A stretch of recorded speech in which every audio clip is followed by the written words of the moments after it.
so much for joining us. We have another amazing guest, extremely talented, extremely accomplished. Let me tell you all about him. Now, his name is Mr. J. Veal. Understand what are some of the things, how has COVID affected you and your business?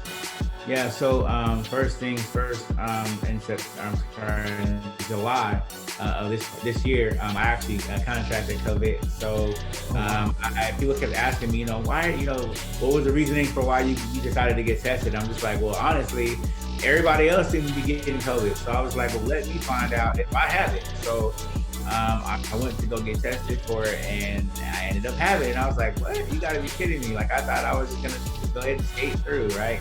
But ended up getting COVID-19.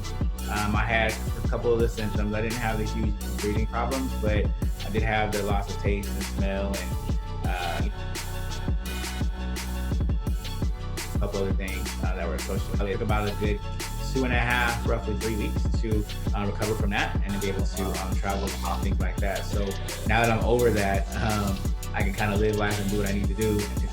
The ACT was delayed, and of course you could take the ACT online, but SAT doesn't have an option for you to take online. It's only physical. So it's just a lot going on with that. Plus 1,600 schools plus have now registered the ACT and the SAT test optional. Mm-hmm. So what's going to happen is you can either take the exam or you don't have to take the exam, but it's not going to be required for actual entrance into the exam until the freshman 2021 year. So actually the students that are coming in now get a year reprieve on being able to use that exam for entrance. So they kind of get a buffer.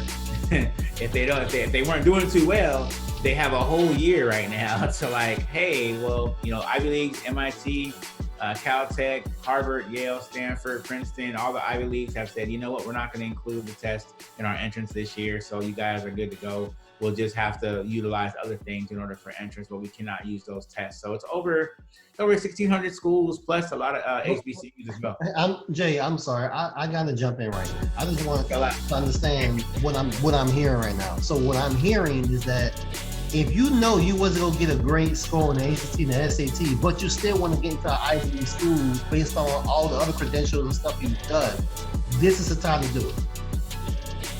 Basically, yeah. So if you know that you may or may not have had a decent chance to get in, to your higher level organizations, or your higher level schools, right now is your buffer to